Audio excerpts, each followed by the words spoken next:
sit down, light a white candle, and close my eyes to pray.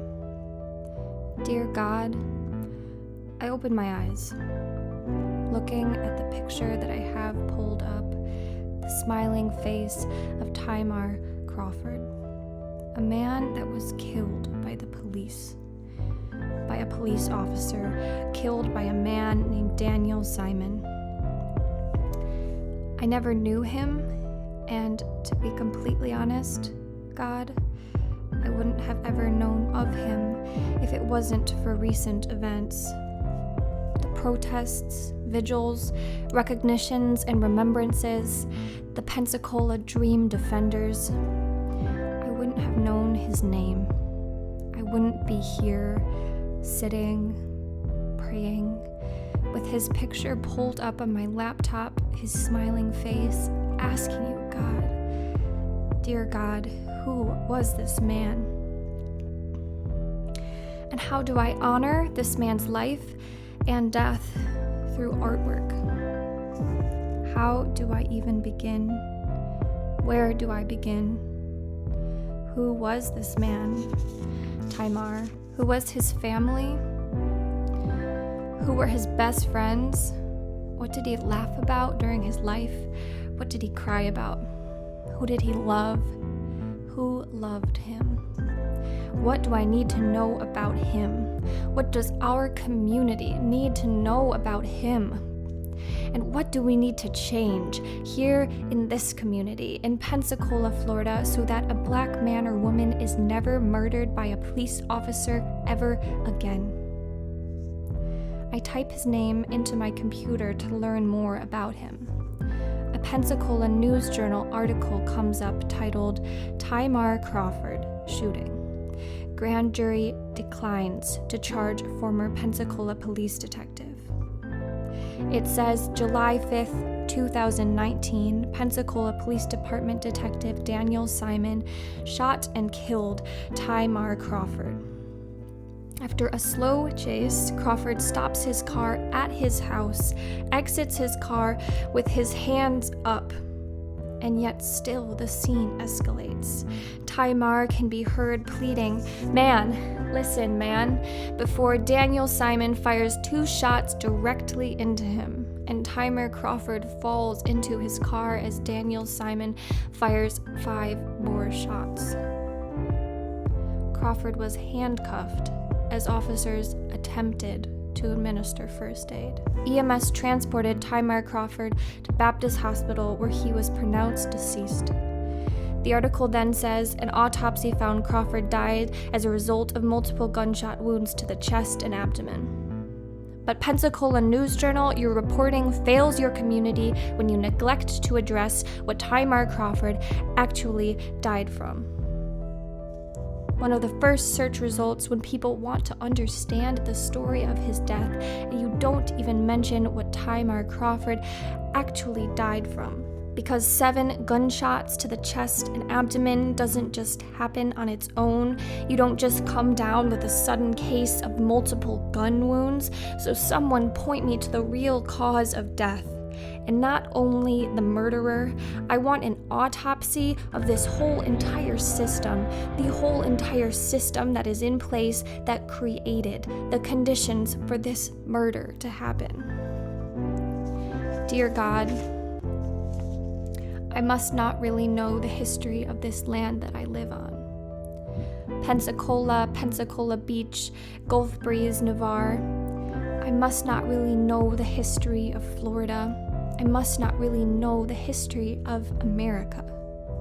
From the very beginning, who were the first people to live here? What is the indigenous story of this land? Who really were the Spanish or French or British or Dutch that came to settle here? What were each and every one of their intentions? Who came into this land that we now call Florida, and why did they think they had any right to claim it? Who were the slaves? Who were the people, the men and women and children brought over in chains by boat from Africa? Who were they? What was their home like? Their people? Who did they love? Who loved them? What about the slave traders? What made them get into such a business of chaining people up and ripping them away from everything they know, their homes, and selling them to work? Who were all of these people of this very land, of this America? This place where over the hundreds of years since it was given that name, people from every corner of this earth have come to live on this land and call it home. The inseparable ties between them and us, we are only a continuation, an unfolding of this story.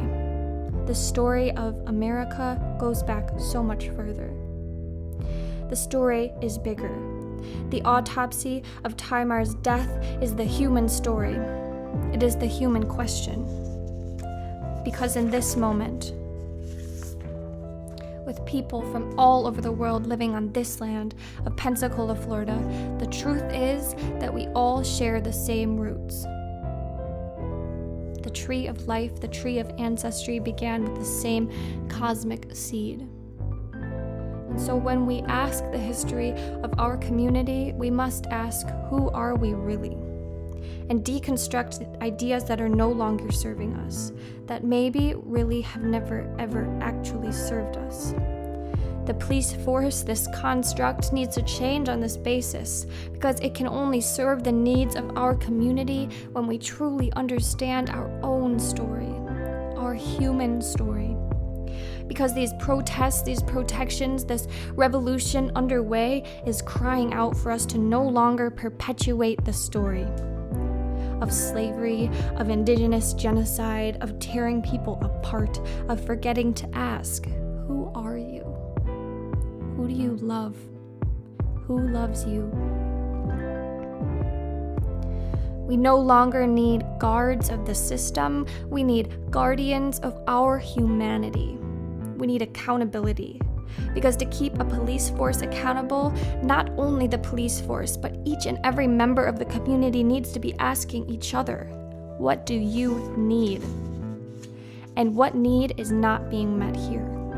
Because addressing crime, addressing drugs and poverty and homelessness will never actually be addressed by continuing to blindly lock people up, incarcerate in prison before asking why.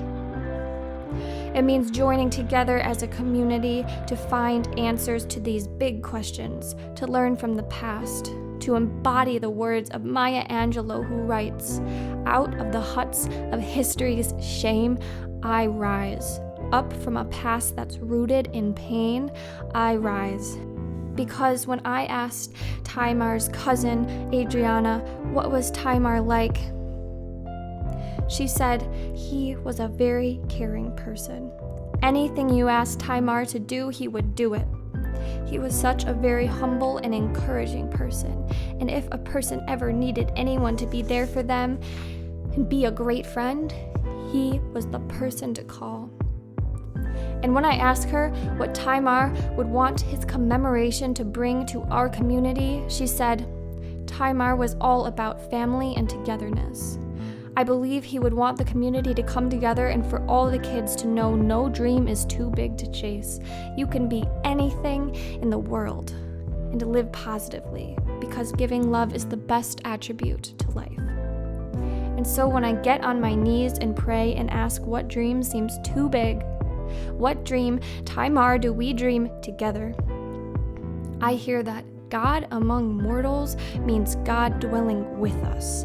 It means God wiping every tear from our eyes. And so as we remember our story here in what we now call Pensacola, Florida, but which is a place of many names, we stop pointing fingers and just ask, how can I wipe the tears from your eyes when you are hurting? Because the autopsy has shown that the cause of death was forgetting that this needs to be the first question in any investigation. Because what would have happened if the police officers had actually listened when Tymar pleaded? Man, listen, man. The changing of the system comes from the fulfillment of big dreams and the healing of hearts.